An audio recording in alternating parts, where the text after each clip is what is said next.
Oh, siap. Siap. Terima kasih, Pak. Siap.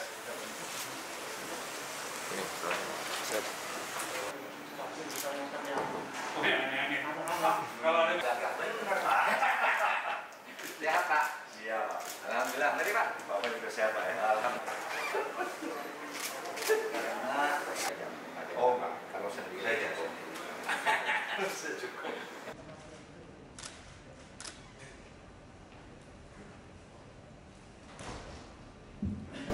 Saudara sekalian, pagi ini saya melakukan diskusi dalam rangka koordinasi pelaksanaan tugas Panglima TNI yang baru. Meskipun sudah berkali-kali kita katakan lagi selamat kepada Pak Andika Perkasa yang telah dipercaya oleh negara melalui Presiden Republik Indonesia untuk menjadi Panglima TNI.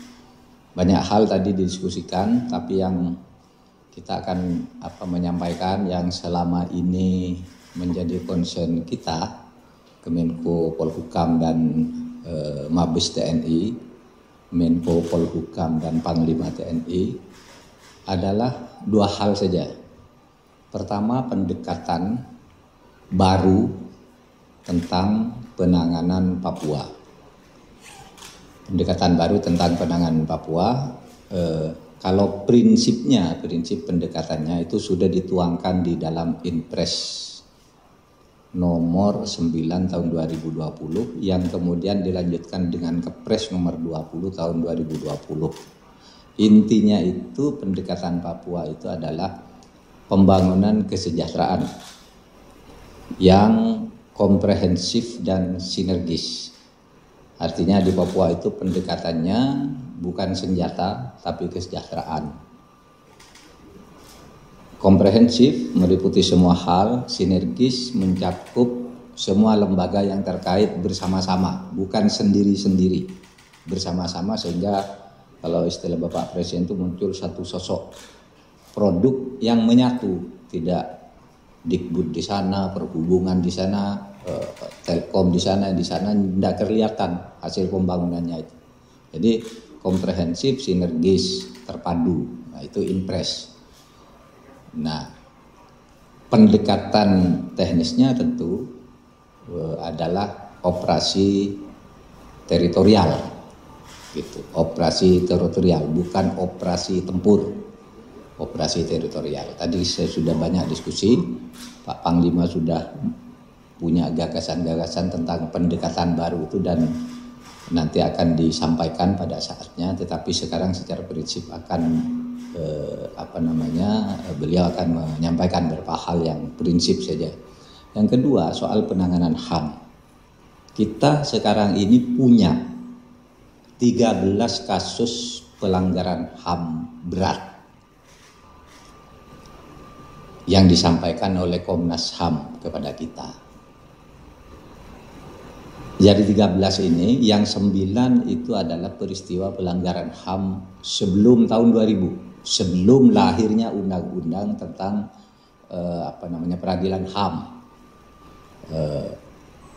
Di situ sebelum tahun 2000 itu kasusnya ada 9, dan menurut undang-undang penyelesaian kasus HAM berat yang sebelum tahun 2000 ini nanti dengan persetujuan atau dengan permintaan DPR.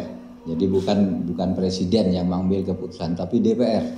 Nah, kalau DPR menganggap rekomendasi Komnas HAM itu harus ditindaklanjuti, presiden nanti yang menyampaikan ke DPR yang menyampaikan ke presiden. Yang penting nanti diskusikan dulu di DPR apa bisa ini dibuktikan, bagaimana jalan keluar. Adapun yang empat itu sedang kita olah. Yang 4 itu terjadi sesudah tahun 2000. Yang terjadi pada zaman Pak Jokowi ada 1 dari 4 ini, yaitu peristiwa Paniai yang baru diumumkan bulan Juni yang lalu. Ya, bulan Juni yang lalu pengumumannya Paniai. Nah, itu ada yang melibatkan TNI, melibatkan nanti yang menyangkut-nyangkut soal TNI ini nanti Bapak Panglima akan berkoordinasi dengan kita. Pokoknya sesuai dengan ketentuan undang-undang, baik prosedurnya maupun pembuktiannya nanti akan dianalisis, akan kita selesaikan koordinasi Panglima bersama Kemenko bersama Kejaksaan Agung tentu saja yang di lapangan. Yang lain-lain banyak tadi kami diskusikan, tetapi saya kira itu yang pokok. Silakan Pak Panglima. Siap Pak, terima kasih Pak. Jadi sesuai dengan yang dijelaskan oleh Bapak Menko Polhukam, saya menggunakan dasar hukum yang memang sudah dikeluarkan oleh pemerintah. Dan itu nanti secara detail akan saya jelaskan pada saat saya di Papua minggu depan. Demikian. Gitu. Cukup ya? Cukup. Terima kasih. Ya. Terima kasih, Pak. Mari, Pak. Siap.